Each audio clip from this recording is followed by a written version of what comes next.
좋아요와 구독하기는 사랑입니다. 안녕하세요, 부동산입니다. 2월 2일 금요일 이번 주의 마지막 부동산 뉴스를 읽어보도록 하겠습니다.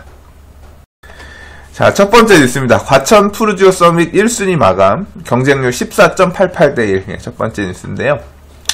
과천 지역 같은 경우는 올해 이제 계속 상반기부터 분양이 예정되어 있기 때문에 이제까지 좀 다른 지역, 작년에 신길 뉴타운이나 또는 강동구 고덕동의 재건축 단지들이 그랬던 것처럼 꾸준히 스포트라이트를 받으면서 청약에 관심 갖는 사람들이 청약에 떨어지면 조합원 매수를 한다든가 계속 또 가격의 변화들이나 이런 관심들이 계속 쏠리고 언론의 스포트라이트를 받을 거기 때문에 아마 이 지역이 조금 이슈가 될 것 같다라는 말씀을 드린 바 있는데 그 첫 시작이 열렸습니다.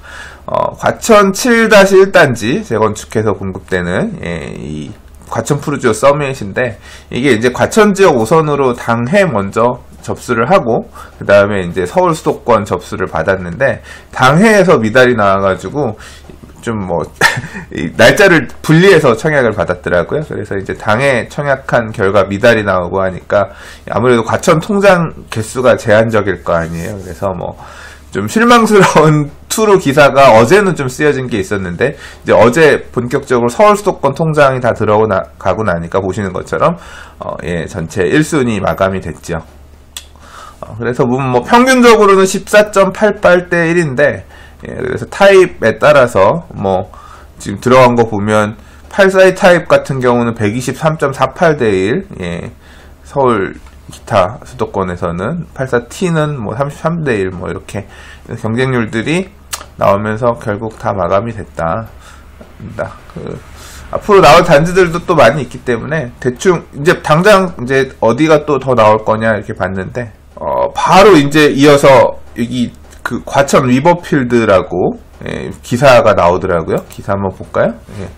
과천 대규모 랜드마크 단지 과천 리버필드 3월 분양. 그래서 과천주공 2단지 분양하는 물량 여기도 한 514가구 정도 나온다고 하는데 그래서 여기도 이제 3월에 분양을 할 거고 그리고 과천 1단지 푸르지오 서밋 그 다음 6단지 GS자이 그 다음 12단지 동부센트레빌 등이 단계별로 분양에 나올 거라고 하니까 관심을 가지고 보시면 좋을 것 같습니다. 1월 들어서도 참 부동산 가격 상승세가 굉장히 무서운데요. 부동산 시장 가격을 이제 집계하는 국민은행에서 2월 2일 오늘 이제 월간 주택가격 동향 이걸 조사해서 발표를 했는데 서울 아파트의 중간 가격이 7억 원을 돌파해서 작년 4월에 6억 원을 돌파한 이래 8개월 만에 1억 정도가 올랐다고 합니다. 그러니까 이게 일단은 작년에 비해서 많이 올랐다 이 정도로 인식을 하면 되겠고 이 7억 원이라는 가격의 의미는 서울에 있는 아파트들을 쭉 순서대로 가격대로 나열을 했을 때 딱 중간에 있는 가격이 7억 원이라고 하는 의미래요. 그래서 서울 아파트 평균 매매 가격은 6억 7,613만 원인데 그거보다 중위 가격은 좀 더 높은 데 포지션이 돼 있다. 그리고 이렇게 그 중위 가격이 올라간 이유는 강남권의 아파트 가격들이 좀 급격하게 상승하면서 상승세를 견인한 이유가 큰 것으로 보인다. 그렇게 설명하고 있네요. 그래서 강남 11개구의 중위 가격이 8억 9,683만 원으로 지난달에 비해서 3.5% 그러니까 좀 위에 있는 애들이 올라간 반면에 그다음에 강북 14개구의 중위 가격은 4억 8천만 원 정도로 1.65%밖에 안 올라서 실제로 이제 강남에 있는 11개구의 가격 상승한 부분들이 좀 더 높아서 이 중위 가격을 좀 끌어올렸다. 그렇게 보고 있는 것 같습니다. 자, 며칠 전에 국토부에서 발표한 내용 중에 청약 위축 지역을 지정하는 거 검토하겠다 이런 얘기가 있었습니다. 결국 부동산 경기가 좋지 않은 지역을 조금 부동산 시장의 군부를 떼줄 수 있는 유인을, 그러니까 과열되어 있는 데는 좀 과열을 억제하기 위한 정책을 펴고 아주 좀 죽어있는 지역 같은 경우는 좀 군부를 떼기 위한 정책을 이렇게 좀 말 그대로 핀셋 정책을 하겠다라고 하는 게 이제 어떻게 보면 정부의 지금의 입장인 것 같은데요. 이제 그런 관점에서 청약 위축 지역을 검토하겠다 이런 얘기가 있었고, 어떤 언론에서 보면 부동산 가격의 하락이 굉장히 눈에 들어오는 지방의 뭐 울산이나 이런 경남권에 있는 지역들을 지정을 할 것이다. 뭐 이제 그런 기사도 있었고, 뭐 어떤 기사, 지금 이 기사 같은 경우는 동탄을 청약 위축 지역을 검토하겠다. 이제 뭐 이런 내용의 이제 기사가 여기서 나왔어요. 아무래도 이제 부동산 TV에서는 수도권 부동산을 중심으로 얘기를 하니까 동탄이 얘기 나왔길래 이제 봤는데요. 이 수도권에 단순히 이제 동탄이 신도시만 있는 게 아니라 남부권에 사실 공급되는 물량들이 굉장히 많이 있죠. 뭐 평택도 있고 단순히 동탄만 있는 게 아니라 되게 많아서 여기에 이제 공급되었던 주택들이 입주들을 하면서 다른 기사에서 보면 뭐 전세 가격이 너무너무 많이 빠졌다, 엄청 저렴하다, 매매가도 마이너스 프리미엄 물건들이 나오고 시장이 굉장히 안 좋다, 뭐 이제 그런 뉘앙스에 쓰여진 기사들을 좀 다양하게 볼 수가 있습니다. 자, 이 기사는 동탄이 청약 위축 지역을 검토해서 동탄이 청약 위축 지역으로 지정이 되면 뭐 어떤 영향이 될 거냐, 뭐 동아줄이냐 침체 지역 낙인만 찍냐라고 했으니까 말 그대로 동아줄이라고 하면 도움이 될 거냐, 아니면 말 그대로 침체를 여기는 안 된다고 하는 동네니까 사지 마세요 이런 식으로 침체 지역 낙인을 찍어서 더 안 좋아질 거냐, 어떻게 봐야 되느냐, 이제 그런 내용의 기사인데요.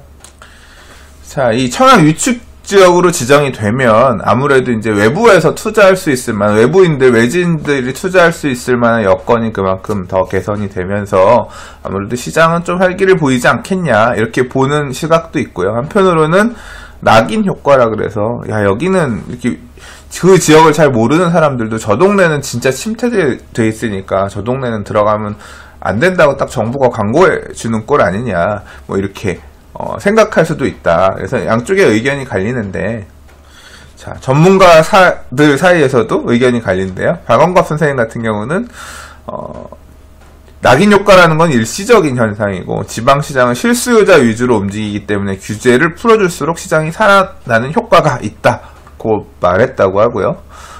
심기원 교수님 같은 경우는 단기적인 대책으로 시장 가격을 조절한다는 자체가 아마추어적인 발상이고, 당장에 시장을 움직이려고 정책적 요인을 던지면 시장을 더 왜곡시키는 부작용이 더 크다라고 설명했다고 두 분이 의견이 갈린다고 하는데요. 제 생각은 어떠냐? 저는 좋을 것 같아요. 예. 저는 좋을 것 같습니다. 저는 박원갑 선생님 의견의 한 표예요. 청약 침체 지역으로 지정된다 그래서 모든 지역이, 그러니까 이렇게 좀 투자 유인이 만들어지면서 들어갈 수 있을 만한, 진입할 수 있을 만한 장벽이 좀 줄어들고 촉진되는 부분들이 있다고 하면 투자는 하고 싶은데 뭔가 투자하지 못하는 사람들이 저기는 한번 고려해볼까 이렇게 생각해 볼 수 있는 어떤 대상지로서 점차 더 받아들여질 가능성이 높다고 생각합니다. 다만 청약 위축 지역이라고 이 된다 그래서 거기가 다 다시 살아날 거다 이렇게 보는 건 아니고요.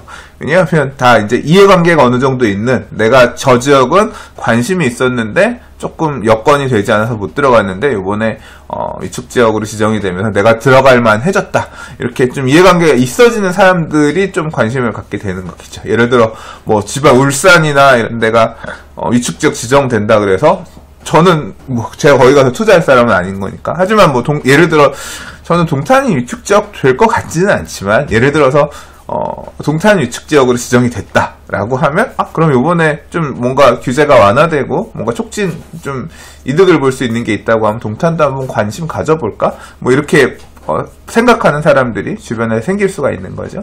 그래서 이런 정책적인 어떤 말 그대로 핀셋 정책 같은 경우는 좀 긍정적인 부분이 있다고 봐야 되지 않을까, 개인적으로 그렇게 생각합니다. 자, 이번엔 도시 재생에 대한 얘기입니다. 도심 빈집 사들여 청년 창업 복지시설로 활용하기로, 이제 2월 9일, 이제 벌써 2월 달인데 2월 9일이면 빈집 및 소규모 주택 정비에 관한 특례법이 시행이 됩니다.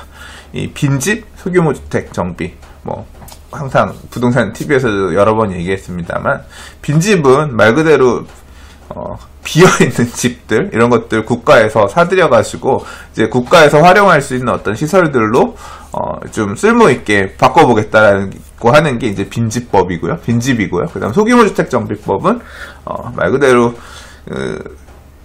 재개발, 재건축, 도시환경 정비 사업과 같은 대대적인 정비, 철거 정비 사업을 하는 게 아니라 소규모로 주택들 일부, 그리 크지 않은 면적들만 가지고 이제 그 지역에 맞는 형태의 좀 뭐 저층 중심의 주거 지역들 이렇게 정비하는 것들이 이제 소규모 주택 정비 사업입니다. 이 두 개를 활성화하기 위한 별도의 법이 이제 2월 9일부터 시행이 되고, 그 중에서 소규모 주택 정비에 관한 내용들은 특히 이제 가로주택 정비 사업이 언론에 많이 보도가 되면서 작년에 우리 서울에서 그 동도 연립 사례 가로주택 정비 사업으로 만들어진 사례들이 계속 언론에 이제 회자되면서 뭐 어떨 땐 이렇게 됐다. 실제 가로주택 정비 사업 해보니까 조합원들이 이렇게 큰 돈을 내지 않고도 새 집을 들어갈 수 있었다. 그리고 뭐 입주하고 나니까 가격도 올라서 괜찮아 보이더라. 이런 식의 어떤 약간 홍보성이 가미되어 있는 언론 기사들이 많이 보였습니다. 앞으로 뭐 가로주택 정비 사업 많이 하라는 거죠. 뭐 작년 같은 경우에는 한편으로는 강남권에 뭐 100세대 전후에 이런 가로주택 정비 사업을 추진하고 있는 여러 연립주택이나 이런 지역들, 뭐 시공사가 어디로 선정됐다 등등 이런 뉴스들도 주로 나오긴 했는데요. 이거는 민간이 하는 부분이기 때문에, 말 그대로 개인 땅을 갖고 있는, 집을 갖고 있는 민간이 하는 부분들이기 때문에 민간의 몫이고요. 요 빈집 관련된 부분은 사실 공공이 하는 몫이거든요. 그래서 공공에서 이런 걸 좀 하겠습니다라고 나름 이제 홍보하기 위한 기사들도 한쪽에서 나오고 있는 건데. 자, 그래서 뭐 국토부에서 요번에 또 뭐 보도 자료를 냈나봐요. 전국의 33개 지역에 45개 도시재생 플랫폼 조성을 추진하고, 이제 빈집을 활용해서 도시 빈집을 사들여서 활용하겠다라고 하는 건데, 뭐 전북 군산의 옛 한장 거리의 수협 창고는 98년부터 20년째 빈 공간으로 방치되어 있었는데, 이거 뭐 항구가 쇠퇴하고 하면서 활용이 안 됐다는 거죠. 그래서 여기를 사들여서 지역 창업가들을 위한 사무실과 창업 지원 공간으로 바꾸는 리모델링을 하겠다. 그래서 구도심 재생의 거점 공간으로 삼겠다라고 하는 거고, 이런 사업 자체를 여러 곳에서 해 나가겠다라고 하는 겁니다. 이제 이렇게 공간을 만드는 부분도 해야겠지만, 이제 공간보다 이제 더 중요한 게 사실은 이제 공간이 있으면 그 공간을 와서 쓸모있게 사용해 줘야 되는 사람들이 필요하잖아요. 그래서 이제 창업들을 말 그대로 일자리 만들고 하는 사업과 연계해서 창업할 수 있는 창업가들을 좀 유치하기 위한 그런 뒷받침하는, 말 그대로 건물만 리모델링 하는 게 아니라 여기를 어떤 식으로 쓸모있게 채울 거냐에 대한 고민도 하고 있는 것 같은데요. 그래서 도시 재생을 주도할 스타트업을 모집한다. 그래서 이런 빈집을 사들여서 공간을 만들고, 여기 도시 재생 플랫폼을 운영할 지역 사업가들도 육성하고, 이제 와서 실제로 이제 뭔가 창업할 수 있는 스타트업 들어올 사람들도 모집하고, 이런 식으로 소프트웨어적인 부분, 하드웨어적인 부분을 같이 연계해서 이제 우리가 열심히 노력하겠습니다. 그런 취지의 보도자료라고 할 수 있겠죠. 자, 국토부는 이런 각 지역마다 만들어지는 빈집을 활용한 도시재생 시설들, 이런 데들을 운영할 지역 사업자들을 육성할 방침인데, 이 낙후된 지역 구도심에 젊은이들이 자기 고장을 떠나지 않고 도시재생에 참여하도록 하기 위해서라고 하고, 이제 국토교통형 예비 사회적 기업을 모집할 계획이라고 하고, 뭐 조건들도 조금 붙나봐요. 근데 뭐 항상 그렇지만 관에서 주도하는 이런 큰 밑그림은 좋은데, 이게 얼마나 이제 말 그대로 항상 우려하는 거는 그거죠. 밑빠진 독에 물 붓기가 되지 않고 정말 효율적인 재원의 집행이 되었으면 하는 바람입니다. 이 정부에서 내려가는 돈이 사실 어떻게 보면 좀 눈먼 돈이라고 하는 얘기도 있잖아요. 잘 쓰여야 되는 귀한 세금인데, 중국에 그런 일이 있대요. 혹시 관심 있으신 분, 아시는 분들은 아시나 모르겠는데, 그 중국도 마찬가지로 이렇게 지역 활성화를 하기 위해서 이제 기업들을 지원하기 위해서 돈을 내려가는데 어느 기업이 뭔가를 중국에서 하겠다라고 해서 이제 지원을 해줬는데 얘네가 뭘 하나 나중에 가서 봤더니 이제 하겠다고 하는 사업은 이거였는데 실제로는 가보니까 그 지원금 받아가지고 그 암호화폐 채굴장을 만들어서 전기를 되게 싸게 써가면서 암호화폐에 돌리고 있더라. 이런 거는 지역 경제 발전 이런 거랑 별로 상관이 없잖아요. 그래서 그런 암호화폐 채굴장들을 다 폐쇄하기로 했다. 중국 정부가 나중에 확인해 보니까 이제 이런 얘기도 나오고 하는데 이제 그런 형태로 쓰이면 안 되겠죠. 여기가 암호화폐를 한다 그런 얘기가 아니라 그러니까 좀 이런 정부에서 지원하는 굉장히 귀한 돈이 가는 거잖아요. 특히 이런 사업 같은 경우는. 그래서 효율적으로 정말 잘 쓰일 수 있도록 이렇게 잘 첫발이 내딛어졌으면 좋겠습니다. 자, 좀 전에 도시재생이랑 맞물리는 기사입니다. 작년 말에 도시재생 뉴딜 사업 시범지구 60몇 곳, 68곳이었나 선정했죠.